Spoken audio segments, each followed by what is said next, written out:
नमस्कार, मैं पंडित निरकेश उपाध्याय अपने YouTube चैनल जीवन दर्शन ज्योतिष केंद्र के माध्यम से आप सबको आज यह बताने जा रहा हूँ कि भगवान नारायण की परम प्रिय व्रत, मोक्ष प्रदान करने वाली व्रत, जिसको करने से मनुष्य नरक से विमुख होकर के स्वर्ग की प्राप्ति करते हैं, परमानंद की कृपा दृष्टि से मोक्ष की प्राप्ति करते हैं।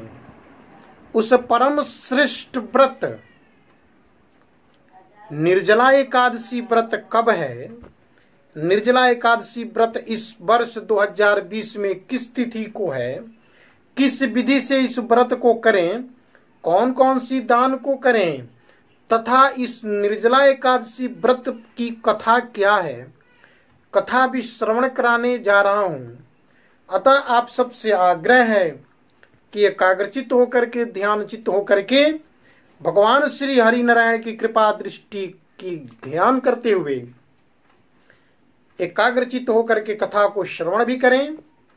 तो इस वर्ष 2020 में परम श्रेष्ठनी व्रत, श्री परमानंद प्रिय व्रत निर्जला एकादशी व्रत इस वर्ष 2 जून 2020 दिन मंगलवार को पड़ रही है। 2 जून 2020 दिन मंगलवार को निर्जला एकादशी व्रत है और व्रत की पारणा अगले दिन बुधवार को प्रातः सूर्योदय के समय में ही करना है। चूंकि व्रत की पारणा त्रयोदशी तिथि आने से पहले कर ली जाती है, त्रयोदशी तिथि में पारणा नहीं की जाती है, इसलिए इस व्रत की पारणा अगले सुबह यानी 3 जून 2020 दिन बुधवार को प्रातः 7:02 के पहले कर लेना चाहिए। अब आपको निर्जला एकादशी व्रत कथा श्रवण कराने जा रहा हूं और किस विधि से इस ऋषि, कौन से ऋषिगण, किस देव या कौन से राजा इस निर्जला एकादशी व्रत को किए और किस विधि से किए, इसके बारे में बताने जा रहा हूं। ध्यान से आप सब श्रवण करें।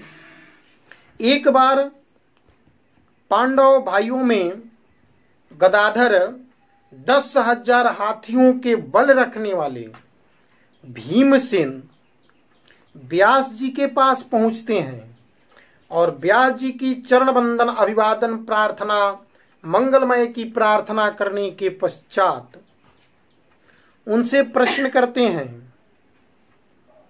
कि हे ऋषिगण, मेरे भाई युधिष्ठिर, माता कुंती, द्रौपदी, अर्जुन, नकुल और सहदेव आदि सब एकादशी व्रत को करके पुण्य फल की प्राप्ति करने में लगे हुए हैं और सभी लोग मुझसे कह रहे हैं कि आप भी एकादशी व्रत को करो। परंतु महाराज, मैं उनसे कहता हूं कि भाई, मैं भगवान शक्ति की पूजन आदि कर सकता हूं, शक्ति की पूजन तो कर सकता हूं, परंतु बिना भोजन किए भूखे मैं एक पल भी नहीं रह सकता, भूखे मैं एक दिन भी नहीं रह सकता हूं। तो फिर मैं उस व्रत को कैसे करूंगा प्रभु? इसी समस्या की निराकरण हेतु मैं आज मैं आपके पास आया हूं कि आप इसका निराकरण बतावें कि मैं कौन सी व्रत करूं जिससे मुझे पुण्य फल की प्राप्ति हो जाए और साल में मात्र एक क्षण करना पड़े, क्योंकि हे ऋषि श्रेष्ठ, मुझसे एक पल भी भूख बर्दाश्त होने वाली नहीं है। भीम जी कहते हैं कि हे प्रभु, हे ऋषिगण, मैं अश्वदान, गोदान, कन्यादान, अनेक प्रकार के स्वर्णदान कर सकता हूं, परंतु भूखे नहीं रह सकता हूं। अतः कोई ऐसी उपाय बतावें। तब व्यास जी कहने लगते हैं कि हे भीमसेन, यदि तुम नरक की अपेक्षा स्वर्ग को उत्तम मानते हो, नरक में नहीं जाना चाहते हो, सौभाग्य की प्राप्ति करना चाहते हो, जन्म जन्मांतर में सुख शांति प्राप्त करना चाहते हो तथा भगवान श्री हरि की कृपा दृष्टि प्राप्त करना चाहते हो तो आपको प्रति मास के दोनों एकादशी व्रत करने होंगे। जब ऐसी बात भीमसेन सुनते हैं तो कहते हैं कि हे प्रभु, मुझे तो एक पल भूखे व्यतीत नहीं होती, एक पल मैं बिना भोजन किए रह नहीं सकता, सहन नहीं कर सकता, तो वर्ष भर इस व्रत को मैं कैसे कर सकता हूँ? मैं इस व्रत को करने में असमर्थ हूँ, क्योंकि मेरे पेट में जो वृक नामक अग्नि पैदा होती है उसे मैं सहन नहीं कर सकता हूँ, बिना भोजन किए रह ही नहीं सकता हूँ। इसलिए पूरा उपवास तो अलग बात है, एक समय भी बिना भोजन के मैं नहीं रह सकता हूँ। अतः आप कृपा करके मुझे कोई दूसरा व्रत बतावें जिसको करके मैं पुण्य फल की प्राप्ति कर सकूं। श्री व्यास जी कहने लगे कि हे पुत्र, हे कौन्तेय, बड़े बड़े ऋषियों ने, बहुत से शास्त्रों ने, सभी प्रकार के पुराणों ने बिना धन के, बिना परिश्रम के, थोड़े से परिश्रम करने से स्वर्ग की प्राप्ति होने वाली, उत्तम लोक की प्राप्ति होने वाली, मोक्ष की प्राप्ति होने वाली एक व्रत कथा के बारे में बताया है। सो मैं आज आपको उसके बारे में बताने जा रहा हूँ। भीमसेन सुन करके बड़े ही आश्चर्य से सुनने लगे।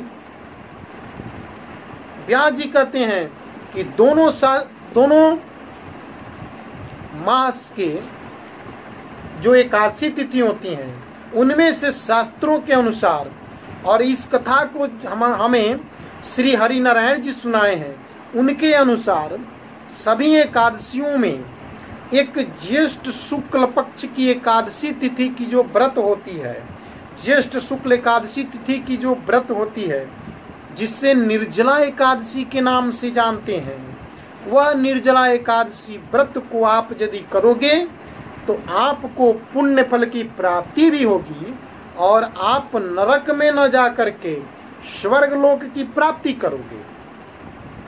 तब नरक में जाने से बचने के डर से, नरक में जाने के डर से और उससे बचने के लिए इस व्रत को करने के लिए तैयार हो गए भीमसेन। और भीमसेन कहने लगे कि हे प्रभु, अब इसके बारे में आप विस्तार पूर्वक हमें बतावें, किस विधि से करें या कैसी व्रत है, इसके बारे में आप पूरे वर्णन तरीके से मुझे समझावें ताकि मैं श्रद्धा प्रेम के साथ इस व्रत को कर सकूं। व्यास जी कहते हैं कि हे भीमसेन, यह व्रत पाप से रक्षा करने वाली, पाप रूपी वृक्ष को काटने वाली कुल्हाड़ी है। यह व्रत पाप रूपी ईंधन को जलाने वाली अग्नि है। यह व्रत पाप रूपी अंधेरे को समाप्त करने के लिए सूर्य के समान है और यह व्रत मृगों को मारने के लिए सिंह के समान है। जब ऐसी बात भीमसेन सुनते हैं तो बड़े हृदय से गदगद हो गए और गदगद हो करके कहते हैं कि प्रभु, कृपा करके इस व्रत को आप बताइए। तब व्यास जी कहते हैं कि हे भीमसेन, यह व्रत, इस व्रत में एकादशी तिथि को प्रातः काल में आचमन आदि करके, प्राणायाम करके भगवान ईश्वर की ध्यान करते हैं और पूरे व्रत की अवधि में एक आचमन जल भी ग्रहण नहीं करना चाहिए, बिल्कुल इसे निर्जल रखना चाहिए। और आचमन स्नान के अलावा मुख में, कंठ में जल प्रवेश नहीं करना चाहिए, इसलिए इसका नाम निर्जला एकादशी प्रथा है।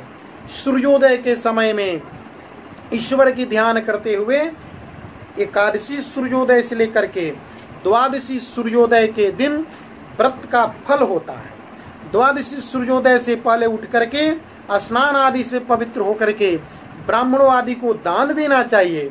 इसके पश्चात भूखे और सतपात्र ब्राह्मण को भोजन करा करके पुनः आप द्वादशी तिथि में भोजन करेंगे। और इसका फल वर्ष भर संपूर्ण एकादशियों के फल के बराबर होता है।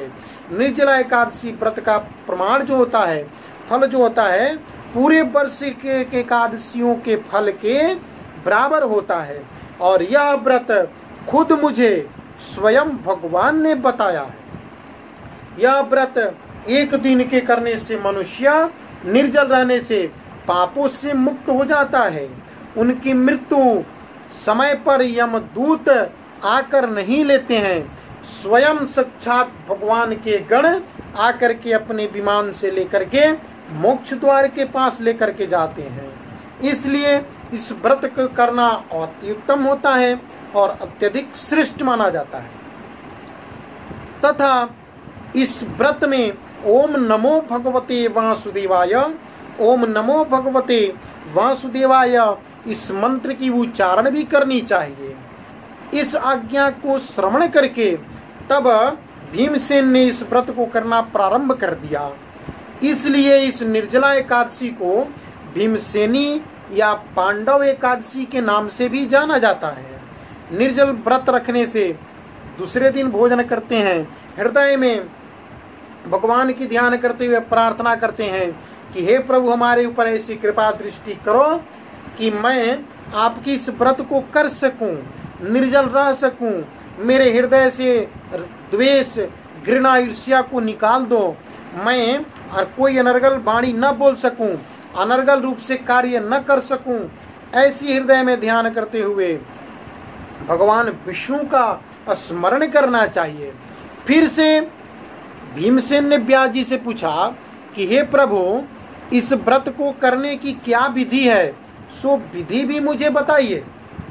तो व्यास जी कहने लगे कि व्रत के दिन इच्छा करके नर नारी एक दिन पूर्व से तामसी भोजन छोड़ करके सात्विक भोजन करें, प्रातः काल में उठ करके जाम्बुन आदि आम्र की दत्तवन करके दंत धावन करके कंठ मार्जन आदि करके स्नान करें, पुनः गीता पाठ पुराणों की पाठ भगवान के स्मरण ओम नमो भगवते वासुदेवाय नाम संकीर्तन करें, इस द्वादश अक्षर मंत्र की जप भी करें, साथ में गो ब्राह्मण की पूजन करें, साथ साथ में एक घड़े में जल भर के उसको पीले वस्त्र से आच्छादित करके और एक घड़े में शर्करा से या गुण से मिश्रित रस बनावें यानी शरबत बनावें और दोनों घट ब्राह्मण को दान देवें, साथ साथ में हस्त निर्मित पंखा आदि वस्त्र आदि भी दान करें और साथ साथ में उपाना यानी जूता दान करने का भी निर्जला एकादशी का बड़ा महत्व है। इस निर्जला एकादशी में उपाना यानी जूता दान भी करना चाहिए। साथ साथ में जिस ब्राह्मण को घट दान करें उसे पुण्य फल की प्राप्ति हेतु प्रार्थना भी करें और साथ साथ में उसे अन्न वस्त्र के अलावे द्रव्य दक्षिणा स्वर्ण दान करें और पुण्य भोजन करा करके उनसे आशीर्वाद भी ग्रहण करना चाहिए। साथ ही एकादशी के दिन अनर्गल बातें ना करें, अत्यधिक बातें ना बोलें, मिथ्या बोलने से बिल्कुल परहेज करें, शव में रहें, परिवार में शांतचित्त रहें, बिल्कुल हरि नाम संकीर्तन करें, हरि नाम की स्मरण भी करें। साथ साथ में उस दिन परिवार में एकादशी तिथि के दिन झाड़ू नहीं लगाना चाहिए, झाड़ू लगाने से भी पुण्य फल की प्राप्ति नहीं होती है। अतः इन सभी विधियों को जान करके भीमसेन उस दिन से इस निर्जला एकादशी व्रत को करना प्रारंभ किए और उसके बाद से इस कलयुग में इस निर्जला एकादशी व्रत को करके मानव लोग पुण्य फल की प्राप्ति करते हैं।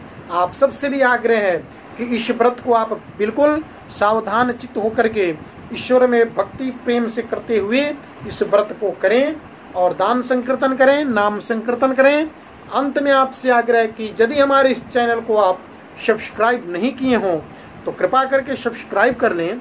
आगे आने वाली सभी एकादशी व्रत और विधि के बारे में आप सबको मैं समयानुसार श्रवण कराऊंगा। ध्यान से आप श्रवण करें। आपका दिन सुमंगल हो, जीवन सुमंगलमय व्यतीत हो। जय श्री राम, जय श्री कृष्ण।